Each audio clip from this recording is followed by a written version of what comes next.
This is the question and answer period, so you can ask us any questions. There's a microphone there. We have one microphone up here, so it'll be passed back and forth. So this is your session. I have a first question for the panel. Is EPSCoR money ever used to help with the allocation of funds for some of the awards that are given? Does it change the number of awards that are given, et cetera, and does it benefit you to be part of an EPSCoR state? Yes, we use EPSCoR money for careers, and yes, we can do that to add. EPSCoR tends to say, and so maybe it doesn't count for a career, but if an awardee has lots of research funding already, then they say, oh, that person's competitive, you don't need us.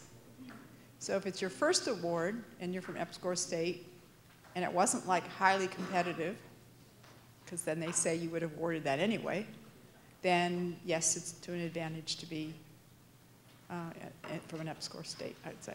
You wanted to say what EPSCoR is? Oh, so EPSCoR is something like 25 states who are underfunded by some definition in terms of research money, and there is a special program with its own set of funds that those program officers will co-fund typically a half of the funds for an award, and careers count as well.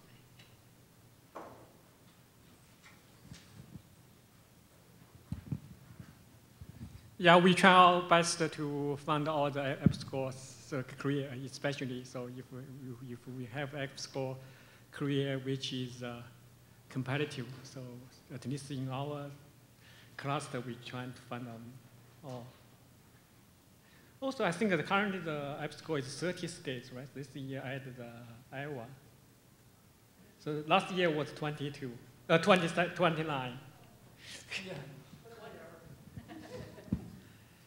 By definition, the number of EPSCoR states can increase over time, but never decrease.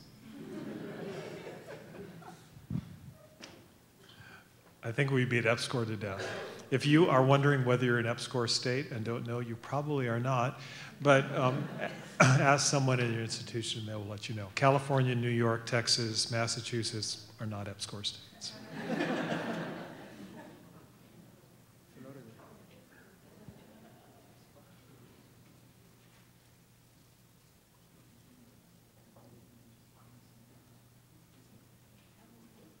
The panels worked?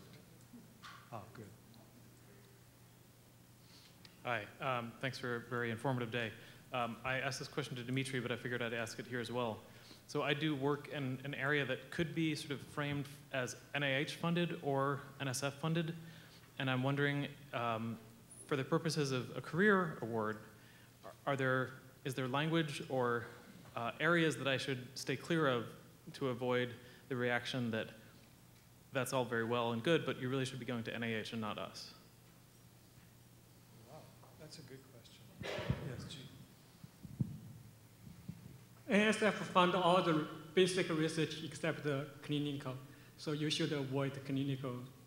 Is that the line, just clinical? Yeah, we support the basic research, even the biology, and also we have this smart health program, which is support quite medical application. So in the IIS, we have the computational neuroscience program, which is support them. I mean, that's joined with the NIH. So if the clinical part will be supported by the NIH, so your basic research part will be supported by NSF. We don't, so unfortunately, so basically most of cross-cutting program, we don't have this career, doesn't support career proposal except the cyber security, because I think the timing. So most of the cross-cutting program only lasts about 3 years, so which is too short for the career. So that's, I think, the reason.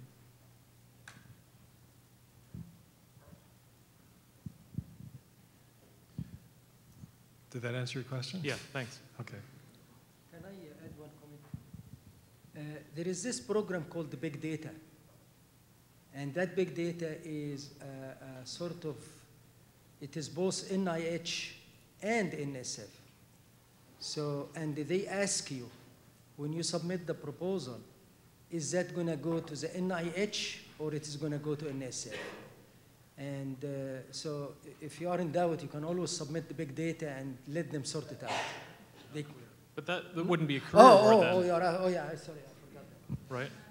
Yeah, there's no careers in big data. That's right. I mean, no, there's a career in big data, but you No, cannot that's submit a great a sentence. career Who proposal to recorded big that? data. There's a lot of careers in big data. I'm sorry. So I'd originally come here to ask a question, and I'm going to ask two now, based on what he just said. So one is about, so when you ask for funding of students, do you have to precisely state that just one student will be funded on the career proposal? Or could it be half or 1.5 of another? Do you have to make that clear?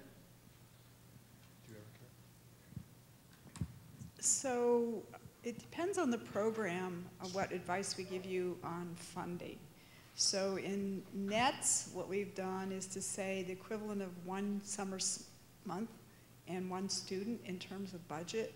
But most universities have been given authority by NSF to move funds around. So you should put, in terms of number of students, it could be 1.5.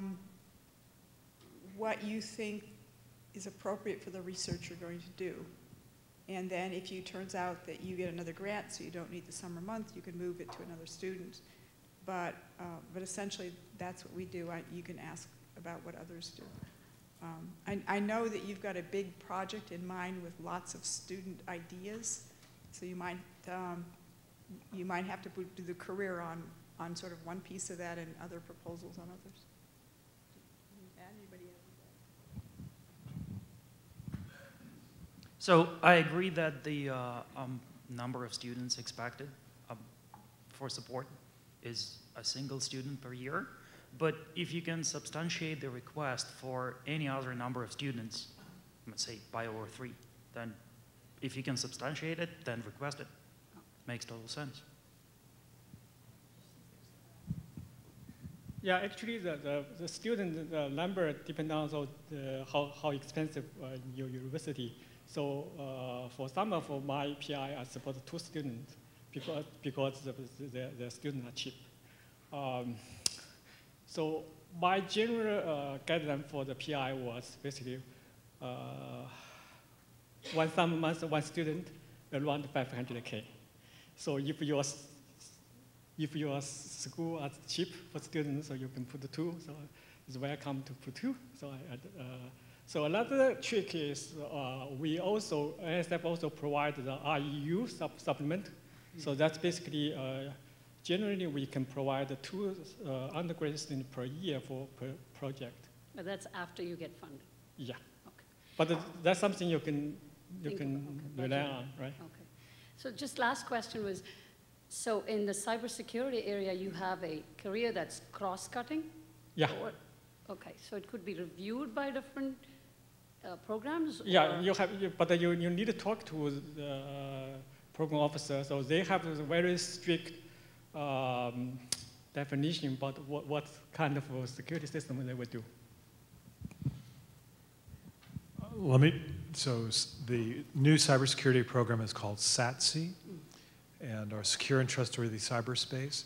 And as of now, I do not think you can submit a career that would be targeted towards the SBE perspective or the transition to practice. It would have to be to the trustworthy computing perspective.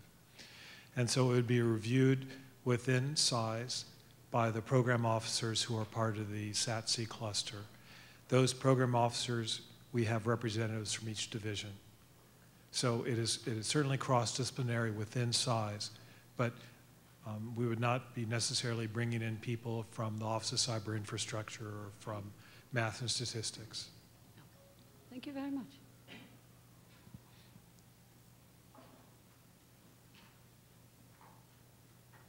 Hi, I asked Edwina this question in our room, but I think it would be nice to hear from the other panelists as well. The examples that we reviewed are obviously a few years old, And some of us that have read more recent successful proposals felt they weren't as strong as the proposals that we read, the recent successful ones. And Adrita pointed out that the current successful proposals have more details in them and also a better evaluation plan. And I was just wondering if there's any other trends that you see in the more current or more recent awarded proposals. Do you agree with that characterization? Program officers. So one of the things we had to do when we did this exercise was we had to come up with a pair, a proposal that was, a proposal that was declined and then a proposal that was awarded. So there were people who got it on the first attempt, and they may have gotten it on the first attempt because they were very strong, or they would have gotten it because they were very strong. So it's that may be some of the things that you're seeing. We also needed to get people who would say yes. We got permission from everyone before we did this, and in my case, there were a couple of NETS people who said, you know, I just got the award. I really don't want to make my proposal public because that's my research agenda for the next 5 years. I mean, you can have it in a couple of years. Is that okay? So that was fine. The second reason that I happened to pick this particular pair was I actually started with one which was much more fundamental. And I thought, well, if you're not a networking person, would you really understand why this was such a stellar proposal? So I picked one which was readable. And it was a really solid proposal, but might not have been the most innovative of all the proposals we've seen. So in terms of trends, I can't think of something else. That was a good observation on your part.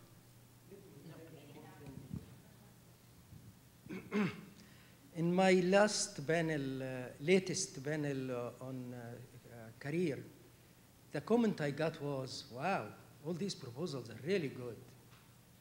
So I have to warn you that because of these workshops that we do in this, the proposal, I'm serious, the proposal gets submitted into career now are really very nice, very well explained, very well, everything is done as it should be in terms of broader impact, in terms of teaching, teaching and research, research plan is this.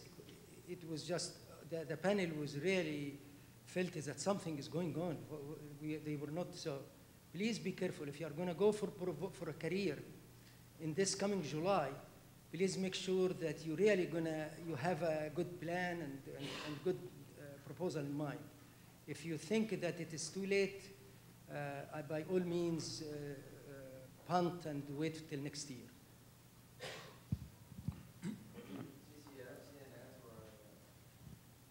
Say it again? Was it CCF or which? Oh, that comment I heard in CNS. I'm going to wait.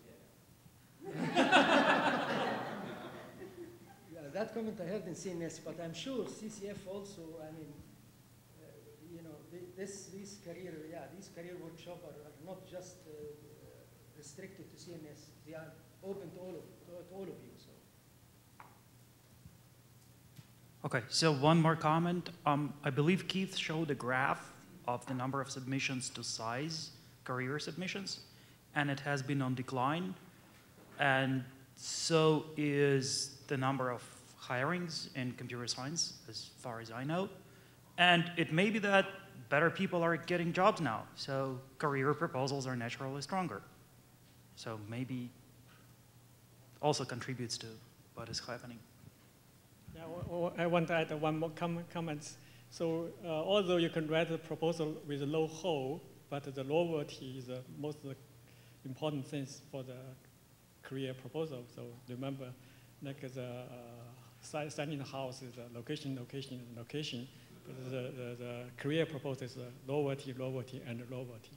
So I had the one panel, so basically one proposal, basically people said perfect with low whole, and then basically at the end they put the low competitive. So basically we trust this guy can do this, but so what?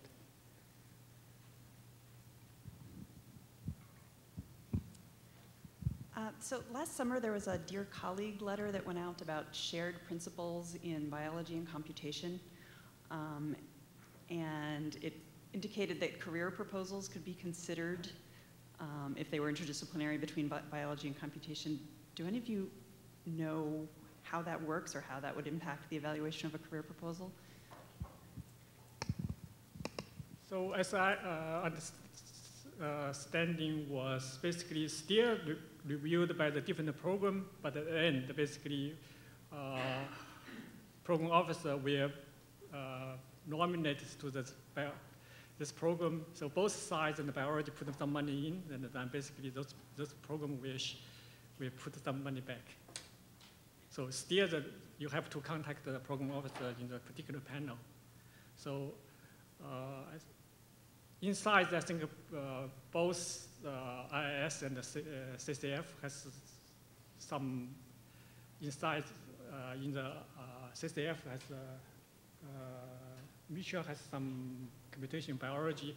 Also in the IIS, we have III, we have the bioinformatics, and also in the RI, we have this computation neuroscience. We found some bio-related research. Okay. Does that mean that funding could potentially come from partially from each directorate? Is that? Yeah. So basically, I think that both sides in the biology put some money in fund, and then later, so basically, PD has to say to get the money back. So I think we get some, at least I get some money back this time. So that's what I know. So you still need to talk to the specific program officer they don't have the joint panel, but they have to join the program there.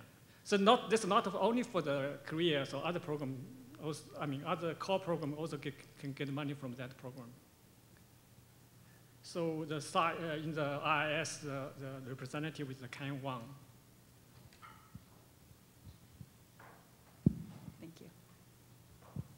So the representative is Ken Wang. So okay. You always talk with him.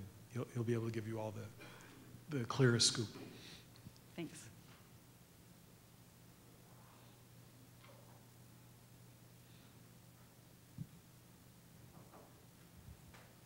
Could you give some more general rules about how, like, which program we can apply along with a career? Because by my observation, like in the funded program projects, a lot of them are co-funded. Is any general approach we can follow? Can you rephrase the question? I noticed a lot of career are co-funded with other programs. Is any general rule we can follow which tell us like which can be done so and how to do so? So the career program it's a kind of mechanism that then is applied to core programs. So you end up submitting your career to a core program or to SATSI. So there's that kind of funding where it looks like multiple programs. Is that what you're referring to? Or are you talking about where you would have a proposal that would be CCF and CNS as well as a career? Yeah, actually, that's why I asked this question, because I do not know exactly what can be co-funded with career. So. I'm going to get a stab at this. I'm not sure I am answering your question, so you let me know at the end. Yeah. So it is possible that sometimes when we are funding, when we are deciding, when Keith decides which proposal should be awarded and which should be declined, that we discovered that we have a good proposal that we don't have funds for, okay?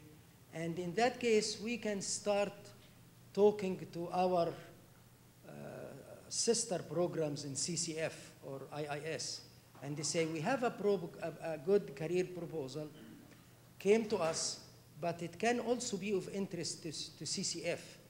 And it would be nice if CCF can put half of the money to fund this. and we only put half of the money, and we funded the program, like we funded that proposal. And usually these cases do not happen by a particular rule, or they're done very ad hoc. Okay, they all depend on the fact that there is a good proposal that reviewed well, and some division or program would like to fund it, and there is no funds available to fund this particular proposal in that particular program by itself. So we have to go ask some other program related to us to co-fund this. You should not care, okay? As long as you get your money, you should not care who paid for that money, okay? So has nothing to do with us. Say it again? Has nothing to do with us. It has nothing to do with you. And it happens, as I said, in an ad hoc fashion. There are no particular rules that do this. And I have to tell you that CNS, I think we always have money. So we did not really ask for co-funding. But we did pay co-funding to fund other career program, other career proposals somewhere else. Thanks a lot, Berkeley. Yeah, so basically you need to differentiate the basically evaluation and the funding. So evaluation, you need to fund the good match for your proposal.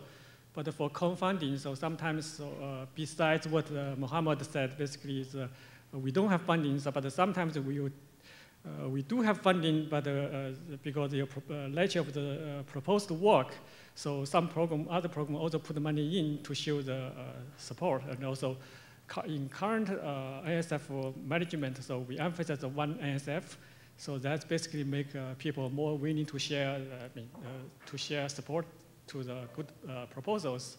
For example, the LOAS proposal was evaluated by the computer vision panel, but at the end, not only the computer vision program put the money in, also the computer graphics and visualization put half the money in because they thought the work is good for their program too. So I mean, his proposal was highly competitive. We have funding to support it, but other programs feel that basically his work also is good match for their program. So that's so the two things basically you have to, so the funding, so the program officer, we have to consider, work out that part. So for you, basically you need to work to really try to find the best program match to your research that can best review and evaluate your proposal. That's the key.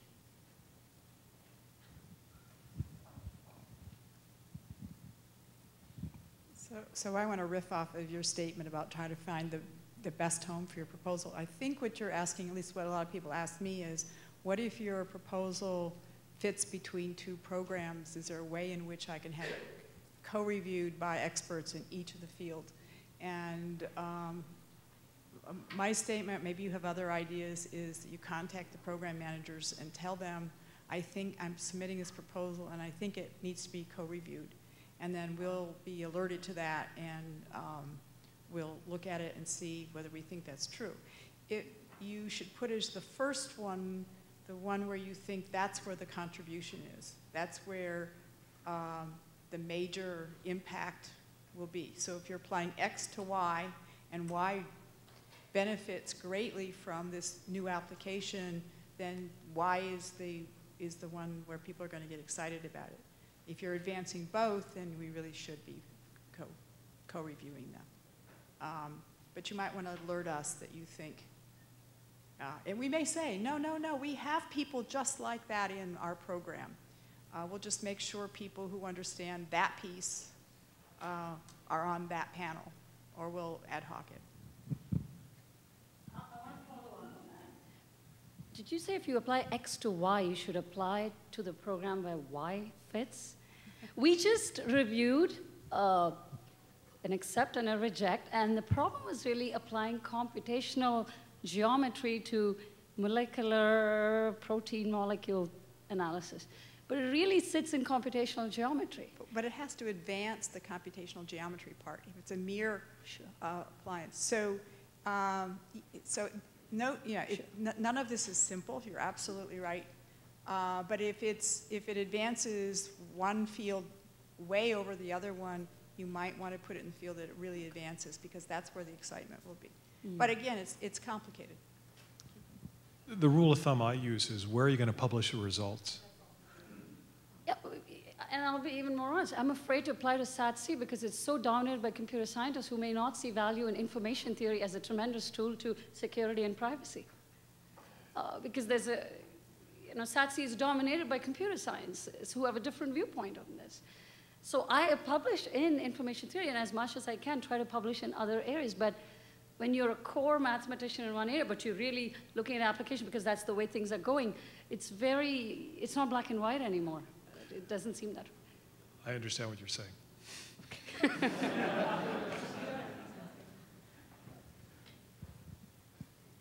So in that case, so probably we will put it in both panels. So statistics shows that basically if we have multiple panels, the chance is slightly higher.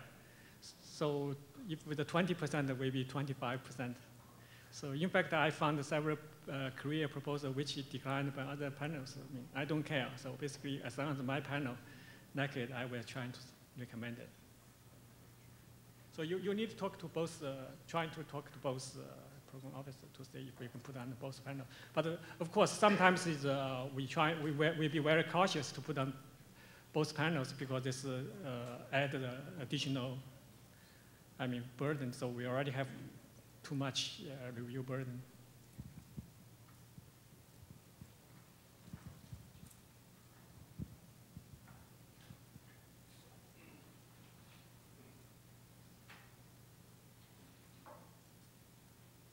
I have an easy question. Regarding the summer pay, and is this standard to request 1 month? And is any general rule to follow? Obviously, we will put more than 1 month effort in it. 1 month or 2 months? You mean you would like to write in your budget for the career that you would like to pay 2 months to take 2 months of summer support? Is that what you want? What I heard is that it's typical to put a 1 month summer pay in your career proposal. Right. I'm just wondering, does typically 1 month or 2 months is from the program officer, is any a general guideline how many months you need to request? No, the general guideline is you can't claim more than 2 months per year from all NSF sources. I see. Okay? As long as you keep your budget for the career a little bit equal to or above a little bit more than 400K, and if that is give you 2 months summer, go ahead, claim 2 months summer, provided that is the only only support you are going to get from the NSF. Because if you get any more support, you will increase more than 2 months per year. And that is the only rule that we have. Yeah, the reason we suggested for 1 month was basically NSF is limited to 2 months summer salary. So we don't want, so you have a career. We don't want you cannot apply for other projects in the next 5 years, so that will kill your career. So the career is to help you, we don't want to kill you. So I do give the people more than 2 months as the exception for those people from RUI Institute, which basically undergraduate student institute. So for those people, they teach 6 courses each year. So in that case, I give more months to them to buy out 1 or 2 courses so that they have time to do research. So the 1 month is just a good wish is not limit. So basically, if you insist that you want to have 2 months, so as long as the basic budget is around 500, basically I don't really think there's a problem there. But on the other hand, I strongly suggest people to remove a lot of months, only leave 1 month there for they have room to apply other program projects in the next 5 years. Thanks.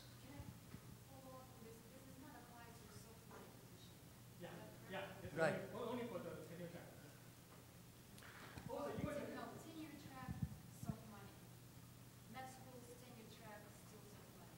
Yeah, so basically, so even for tenure track, as I said, we have an exception for those people who want, I give more I would like to follow on this question, but on the other side, what is the minimum amount of summer months that I need to charge? Why zero. The minimum amount is zero. You can actually. Why do I ask? Because at my university, they're charging a lot of money for students, and I still want to have students instead of my own summer money. So can I actually make a proposal with 0 summer months for myself while I am a PI? Usually, other people will criticize. The panel can say that basically you overcommitted, right? So that's. No, it's not of overcommitment. Otherwise, I do not have enough students to do the work. Right? The money is limited. My institution right now talks about even charging on top of that, on top of the indirect which we have, tuition to it. So then I have even less money, which is less in the pile. I need to pay students, otherwise the work does not get done. I need to pay materials, otherwise I don't have enough to work on. And I need to travel now to disseminate. Yeah, the only thing that I can cut is my own summer salary. So then you can document it. So basically you said, okay, so I commit 1 month, but with 0 charge. So you have to put it in the justification so that basically why you're charging 0 months. So that's the big panel award that basically you are really good guy. So basically this will be the price. Okay. So if we don't put any justification that people feel that basically you don't commit, so why we trust this guy? So you have low commitment, so basically that's basically some negative flag for the panel. Okay, good, thank you.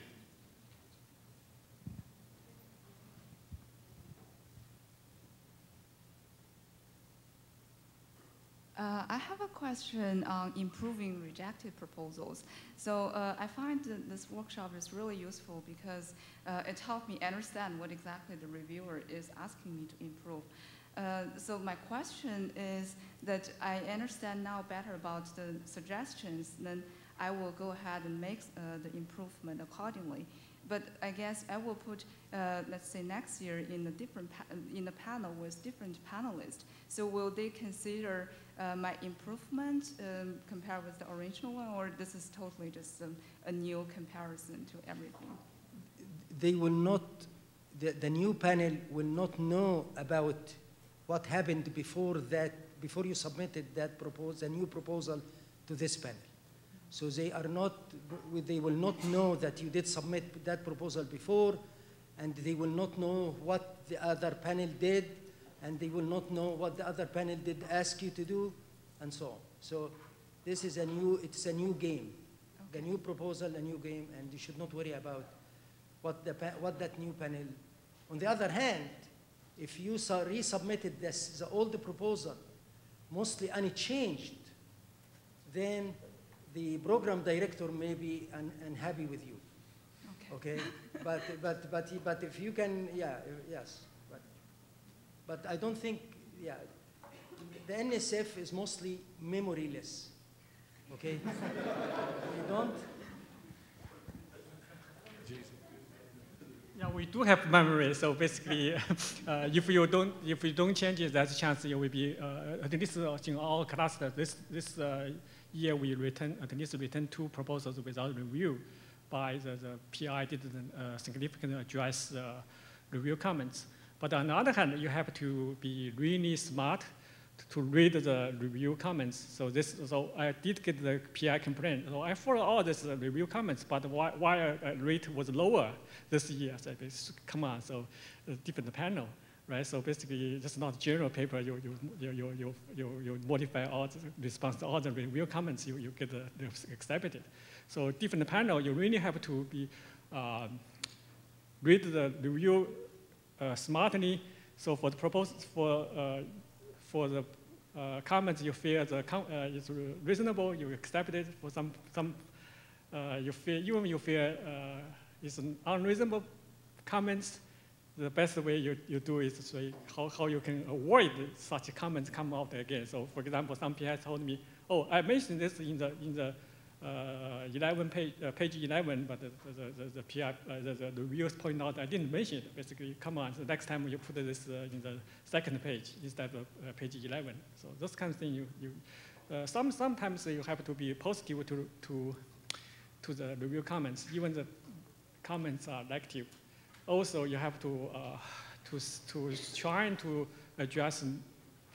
If the question raised by the three people, you really have to address it. If it's only one person, you say how you avoid it. So this kind of thing you have to be most smartly to address, not just one by one. So if you address one by one next time, so you may get a different set of questions and negative comments. Yeah, just to reiterate what G said, he said it well, but when you get those reviews, there is a tendency to say, these are the errors, I should just fix it and resubmit because that's what they've identified. But as Mohammed says, it's a memoryless process. But the other way to say it is, it's good that it's memoryless, right? And you should be looking at the reviews and asking yourself, well, what fundamentally was going wrong, right? And rewrite your proposal based on that. It's a hard thing to do, but because the tendency is to say, oh, they poked at these things, I'm just going to fix that, when indeed you should really take a step back. Just wanted to add to that question. My experiences, you're probably not going to get all the same set of reviewers, but there is a chance that one reviewer will show up the next year, because I've been showing up at career panels year after year. So if you don't address something that is fundamental, they're going to get agitated the next time they see the same flaw. On the other hand, if it's something small, detailed, and especially if it doesn't appear in the panel summary, then, and if you don't feel it's reasonable, then you don't have to address that. You have to pick and choose what you do, and then don't expect that, okay, I addressed all these things, now it has to be accepted.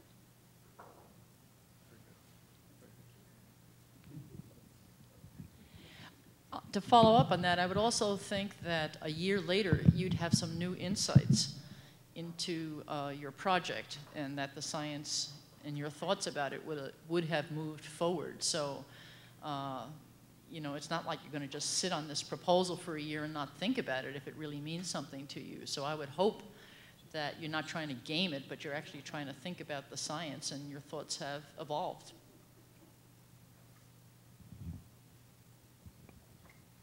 Yeah, so my question is, if the panel recommendation is highly competitive, then probably it has a good chance to make it.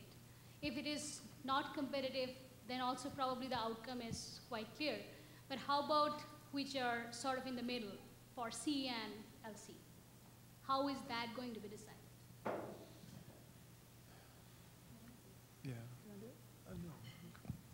So I think it depends upon the program, so I won't speak for all programs. But in the NETS panels, if you get an LC, it says we do not expect this to be, the panel is recommending we do not expect this to be funded. We think there is something in here which, if rewritten, totally rewritten, could be competitive if it was a better proposal. And the C's, that really depends a lot on how many competing proposals there are. We try to fund them. We can't always do that, and then we have to think about which are the ones which are going to make the most impact. So not getting funded on a C is really disappointing. But and I suggest you call the program manager and say, I didn't get funded. Can you help me understand this?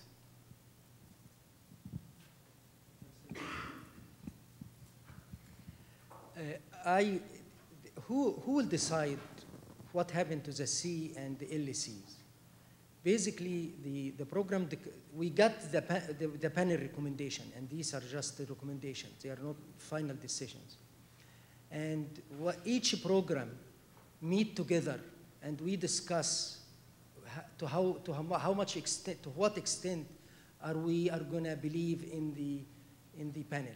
We believe by most of the panel decision, but not all of them sometimes. And I am aware of one proposal, career proposal, that was rated LC, that after we discussed it in our program, we decided that we are going to recommend it for funding, and we passed our recommendation to Keith, who is kind enough, agreed with us, and we ended up funding the proposal. So it is possible that even if you get LC, you might get funded. And if you get C, you might not get funded. So it is all depending on what happened when the program directors meet of the program and decide which recommendation are they gonna take to their boss. Actually, I agree with him. We have funded LCs when we disagreed with the panel or we thought there was something exciting in there. Most of the time, we agree with the panel because there's usually something really flawed in that. But yes, we can do an LC. I don't know of any NCs that we funded in careers. That would be hard. But we certainly, yeah, there have been a few. Thank you.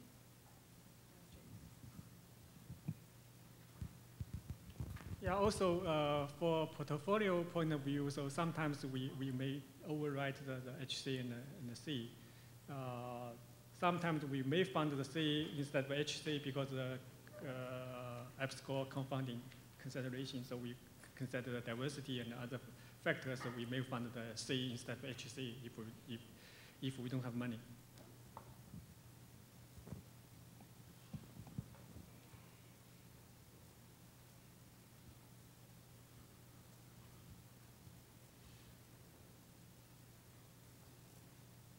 Well, if I don't hear question, I'm going to ask you a question. Okay, so you better, if you don't want to answer a question, you better ask a question. So, which is going to be? I want to hear the question. Okay, here's the question. What is it, the thing that, what is most you liked about this workshop?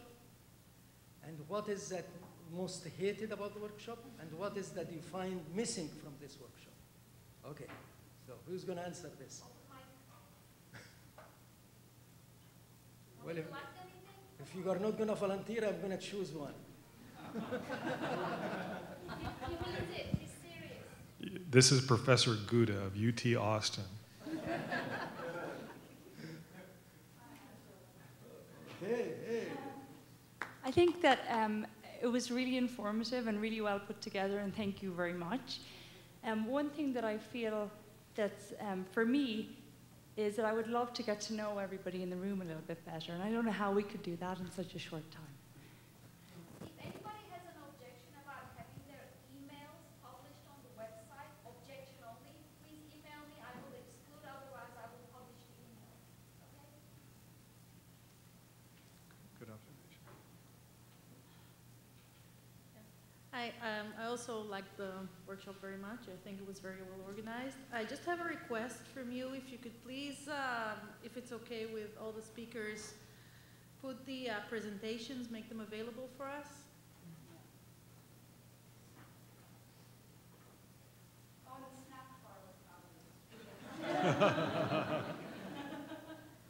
There's so many things to like about this workshop, and especially the food. And but there's a couple of things I think the future workshops can improve on. One is that the proposal we reviewed, actually we already know the result, and this is something I hate. Like when you know something is already rejected, you probably already decide in your mind. When you read it, you probably already have some predetermined opinion. Another thing is like. It would be nice. We can see I don't know whether it's possible to do, we want to see the real review comments. And then we can look at it, compare with our own, and we can see what's exactly different. And maybe better learning experience. So another thing is like we probably need some handouts. And yeah, because when we listen to the talk and we also make notes, sometimes it's distracting. And that's my opinion. Thanks.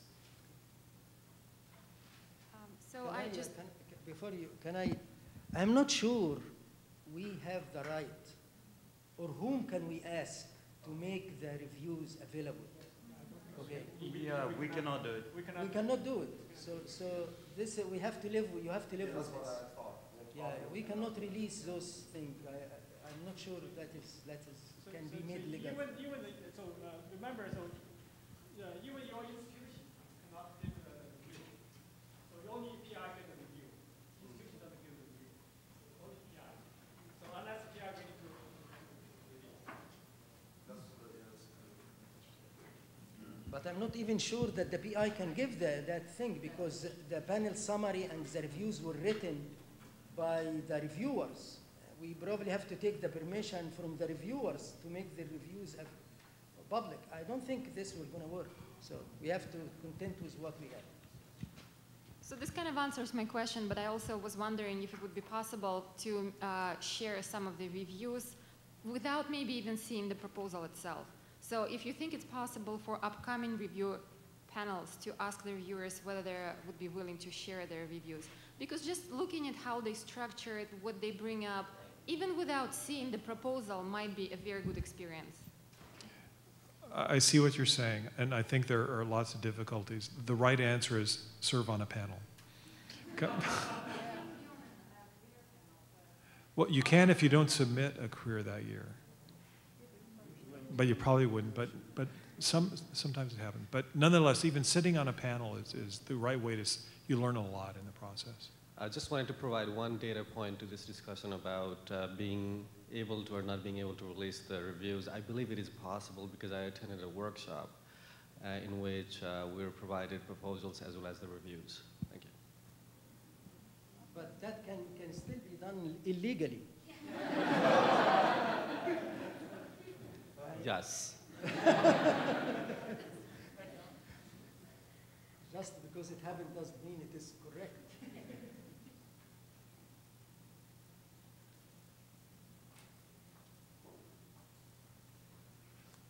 Silence means it was a great workshop. All right. That's great. So I think we're out of time. So we should thank the organizer. We should thank. Okay.